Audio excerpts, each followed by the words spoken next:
Para hablar sobre el COVID, y es que en días recientes ha surgido información que vale la pena comentar. El presidente estadounidense Joe Biden le ha dado 90 días a sus servicios de inteligencia para que aclaren cómo surgió el virus SARS-CoV-2. Esto ante los señalamientos, recientemente un texto en el periódico The Wall Street Journal diciendo que pues salió del laboratorio de virología en Wuhan. La existencia de este laboratorio siempre ha llamado la atención. Eh, eh, Justamente en la ciudad de Wuhan, una ciudad de 11, 12 millones de habitantes donde surgió el coronavirus, hay un laboratorio de virología. Las autoridades chinas siempre han dicho que no tiene nada que ver, que el virus salió de un mercado donde se venden animales salvajes y que de ahí pudo haber brincado al ser humano. Pero esto que hizo Joe Biden, pues merece que abordemos el tema y lo vamos a platicar con un especialista con el que hemos estado en muchas ocasiones en el programa conversando, el doctor Eric Feigl-Ding, epidemiólogo de la Universidad de Harvard. Dr. Feigl-Ding, thank you for taking again our call. Thank you. Happy to be here. So, tell us, what is your take on this story in the Wall Street Journal that the virus was manufactured in some way or escaped from a virology institute in Wuhan, and the order that President Biden has given to the intelligence services to investigate if this is true? Yeah, thank you for having me. This is a very important question, but it's not answerable from just the Wall Street Journal report alone. The Wall Street Journal report basically said a few people got sick who had worked in the lab and were hospitalized a few months before it became worldwide knowledge. But it doesn't say what they got sick from. We just do not know what they got sick from, and we have no data. And it's too late to find out in many ways what they got sick from, unless there's a lot more data available that China voluntarily shares. And at this point, I'm not sure China will share that. But I think it increases the likelihood. But this was well known already before. Previously, other people said there's satellite photos that hospitals were much busier before then. But at the same time, we know that the coronavirus, this SARS-2 coronavirus, was discovered in Italy as late as late October, early November. So there's also other evidence that it's already been worldwide, even before this detail of a lot of these hospitalized workers there. So we don't really know for sure. Le pregunto al doctor Feigl-Ding si hay alguna base en lo publicado por el periódico The Wall Street Journal que dice que 3 trabajadores del laboratorio de virología se habían enfermado antes de que se declarara que la enfermedad existía. Y me dice, es muy difícil contestar a la pregunta porque no sabemos por qué razón hospitalizaron a estas personas en Wuhan. No se dice cuál fue su enfermedad y solo si China voluntariamente da a conocer la información podríamos saberlo. Dice que es una versión que ha existido desde hace mucho tiempo. Se han aportado datos como fotos satelitales que indican que los hospitales en Wuhan estuvieron ocupados de manera importante antes de que se diera a conocer la existencia de la enfermedad, pero me dice, pues también sabemos que la enfermedad estuvo presente en Italia desde el mes de octubre del 2020. So, Dr. Feigl-Ding, do you think this instruction by President Biden will end up being a wild goose chase? Well, I don't think it will be a wild goose chase. I think it will be a movement for his intelligence agencies to demand, and the State Department to demand more facts and data from China. It's more pressure. But I'm just thinking, what if the seats were reversed? What if it was potentially a leak from a US military hospital and China demanded the same facts from the US military hospital? Would the US readily share it as well? It's hard to say. And again, sometimes a year and a half or almost, perhaps longer after the event, it's hard to really get definitive proof. I'm not sure this will ever be solved, but I think it could naturally have happened from animals, that's way more likely. Some experts say that's way more likely that we got it from bats or another intermediate animal than, say, a lab leak. And even more extreme, a bioweapon that was designed and released. Though there are many different universes of probability, they're not impossible, but what is the most likely explanation is probably still that it was a bat and another animal and then went to humans. Bueno, yo le pregunto si va a ser esta instrucción de Biden algo que acabe en nada. Me dice, bueno, podría ser una oportunidad para que exigirle a China que entregue información más sólida sobre el tema, pero me pregunta el doctor Feigl-Ding qué pasaría si fuera al revés, que la duda fuese que una enfermedad se escapó de un laboratorio estadounidense. ¿Estados Unidos estaría dispuesto ante una exigencia de China a revelar información? Probablemente no.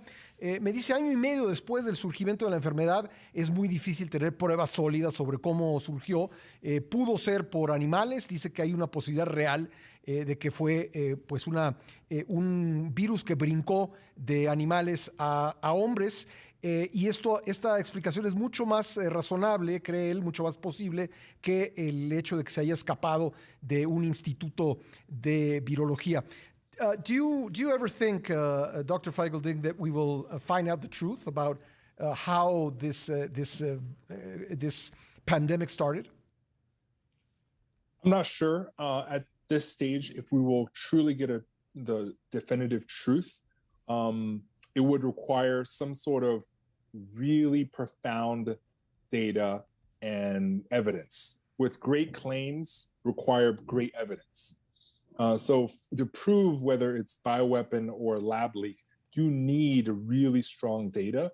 And I just don't know if they still exist. But if it was natural, I think someday we might be able to find the animal that is the intermediate animal reservoir that allowed it to jump from bats to that animal to humans. Because from there, we could see, okay, you could see that this is a very close cousin of our current SARS-2 coronavirus. And you could see how it could jump from animal to animal. I think we're much more likely to prove that and someday find an animal with carrying an intermediate cousin virus that explains the evolution from bats to humans than to find a blood sample somewhere that from a sick patient that shows that he or she was carrying it from the lab. I think that is very unlikely. Bueno, le insisto al doctor Feigl-Ding si alguna vez sabremos la verdad sobre cómo surgió este coronavirus. Me dice, no estoy seguro de que vamos a tener la verdad definitiva porque esto requiere datos y evidencias y no sé si existan. Si fue una transmisión natural del murciélago al hombre pasando por otros animales, tal vez sí lleguemos a conocer la verdad, pero para probar que fue algo que se escapó de un laboratorio, de un instituto de virología, eso va a ser mucho más complicado. Does it make any sense to try to trace the origin of SARS-CoV-2? I think tracing the origin is still important because we want to prevent the next pandemic. And whether or not it came from animals, if it did, it would teach us a lot of how certain viruses mutate in animals and then become susceptible to humans. Because there's many coronaviruses, but there are only 6 coronaviruses known to humans that are infectious to humans. So I think knowing how these pandemic coronaviruses happen is really, really important. Now, if it wasn't from nature, if it was from some lab, then we also need to know. Now, I do want to point out, it is possible today for scientists to design a virus, an engineered virus, theoretically. But the problem is, most of the time, you would see that the virus is engineered. And so right now, we don't see any fingerprints that suggest that humans had engineered it.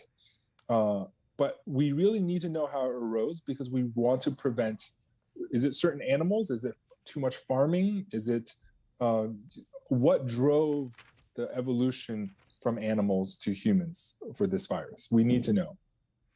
Bueno, le pregunto si tiene algún sentido buscar a estas alturas el origen del coronavirus SARS-CoV-2. Me dice, sí, sí tiene sentido porque es importante que podamos prevenir la siguiente pandemia. Nos ayudaría a conocer cómo un coronavirus puede brincar de un animal al ser humano. Los humanos solamente conocemos 6 tipos de coronavirus y sería importante saber cómo ocurren estas pandemias. Si por otro lado salió de un laboratorio, pues también habría que saberlo.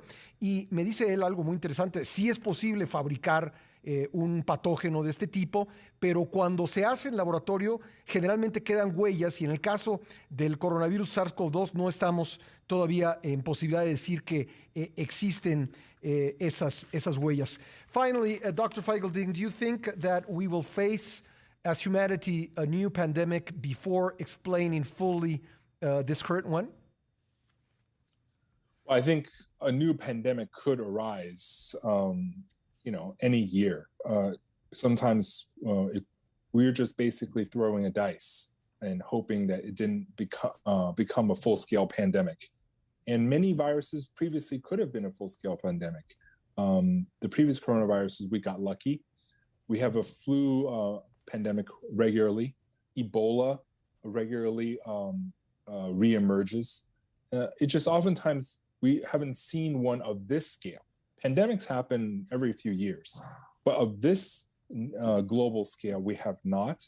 But given that humans are encroaching on animals and farming is becoming much more intense and human population density is becoming higher and higher, we could see more viruses evolving, adapting to us. I think we have to live with this reality and make pandemic prevention part of national and global security for years to come. Bueno, le pregunto si vamos a enfrentar una nueva pandemia antes de que podamos explicar plenamente la que estamos enfrentando. Me dice que siempre existe el riesgo de una pandemia. En algunas ocasiones hemos tenido suerte, como con el SARS original, que no se convirtió en una pandemia, como el ébola, que resurge cada tanto tiempo. Hasta ahora no hemos visto, me dice, una pandemia de escala global, pero con las prácticas del ser humano de vivir tan cerca de los animales, de tener pues una práctica de crianza de animales tan intensa, bien podría ser que en el futuro tengamos un nuevo virus que brinque de los animales al ser humano. Dr. Feigl-Ding, it's always a pleasure to talk to you. Thank you very much for being on the show Stay again. safe. Gracias al doctor Eric Feigl-Ding. Siempre aprendemos cosas con su ayuda. Él es epidemiólogo de la Universidad de Harvard.